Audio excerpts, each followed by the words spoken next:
इसके पूर्व अध्याय में हमने कार्बोकैटायन और कार्बन एनायन का अध्ययन किया, जो कि रासायनिक अभिक्रिया में मध्यवर्ती के रूप में बनते हैं।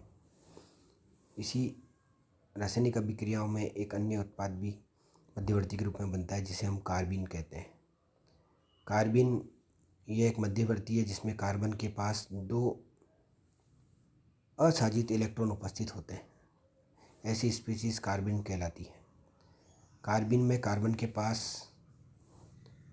2 संयोजी इलेक्ट्रॉन उपस्थित रहते हैं, अतः कार्बन अष्टक पूरा नहीं होता। इस कारण कार्बन परमाणु इलेक्ट्रॉन न्यूनता रखता है और यह ऐसी स्पीशीज की ओर आकर्षित होता है जिस पर इलेक्ट्रॉन की अधिकता होती है।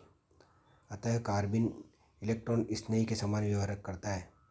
डाइज़ोमीथेन के तापीय अपघटन से अथवा क्लोरोफॉर्म की विलोपन अभिक्रियाओं से भी कार्बन का निर्माण होता है। जब भी हम डाइज़ोमीथेन को सूर्य के प्रकाश में या अधिक ताप में गर्म करते हैं तो नाइट्रोजन गैस विलुप्त होती है और हमें कार्बन प्राप्त होता है, जो कि एक मध्यवर्ती के रूप में। इसी प्रकार क्लोरोफॉर्म की अभिक्रिया जब हम कराते हैं तो क्लोरोफॉर्म में H में गर्म कराने पर H+ आयन के रूप में हाइड्रोजन पृथक हो जाता है और एक ट्राइक्लोरोकार्बन बनता है, जिसमें से क्लोराइड आयन अलग होकर डाइक्लोरोकार्बन का निर्माण होता है।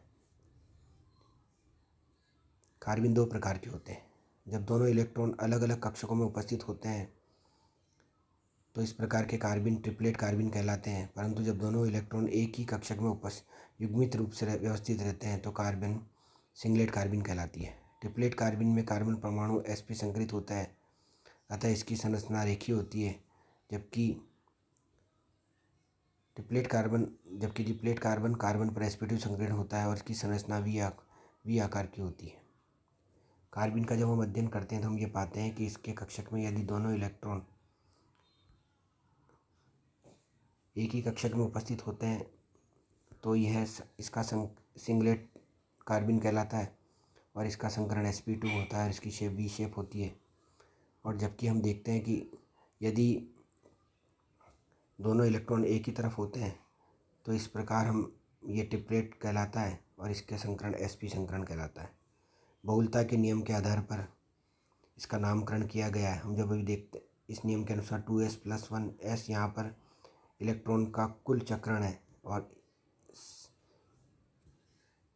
ट्रिपलेट कार्बन में दोनों परमाणु क्योंकि एक ही दिशा में होता है, अतः ये ट्रिपलेट, और जबकि दोनों अगर एक ही कक्षक में हो तो ये सिंगलेट कहलाते हैं। तीसरी प्रकार की मध्यवर्ती एक नाइट्रीन मध्यवर्ती है।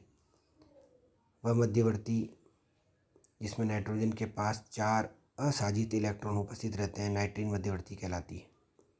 प्राथमिक एमीन के निर्माण की हाफमैन ब्रोमोमाइड अभिक्रिया में इस मध्यवर्ती का निर्माण होता है। जब भी हम किसी एसीटामाइड की क्रिया ब्रोमीन की उपस्थिति से कराते हैं तो HBr निकलता है और हमें एक ब्रोमो कंपाउंड प्राप्त होता है, जो कि क्षार की उपस्थिति में RCONBr बनाता है।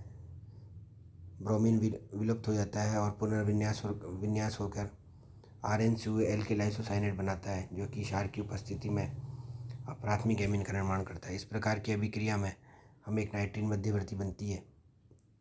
बेंजीन मध्यवर्ती एक बेंजीन पर एक अतिरिक्त पाई लाइक बंध होता है, जो कि अत्यंत दुर्बल बंध है और स्पीशीज बनते ही तुरंत उत्पाद में परिवर्तित हो जाता है। ये केवल एक पाई लाइक बंध है और जिस कार्बन पर यह बना होता है उस कार्बन का संकरण sp2 होता है और इसमें इन कक्षकों में एक एक इलेक्ट्रॉन पाए जाते हैं। वह मध्यवर्ती जिसमें बेंजीन वलय पर एक त्रिक बंधु उपस्थित होता है बेंजीन मध्यवर्ती कहलाता है।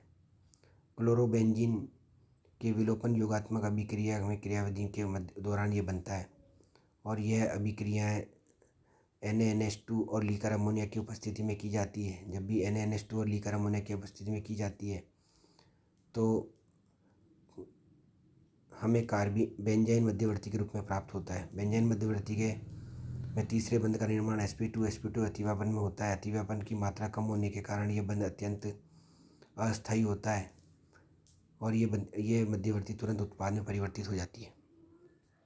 इस प्रकार हम देखते हैं कि बेंजीन मध्यवर्ती बेंजीन से मिलती जुलती है, परंतु इसमें एक अतिरिक्त पाई लाइक बंध होता है।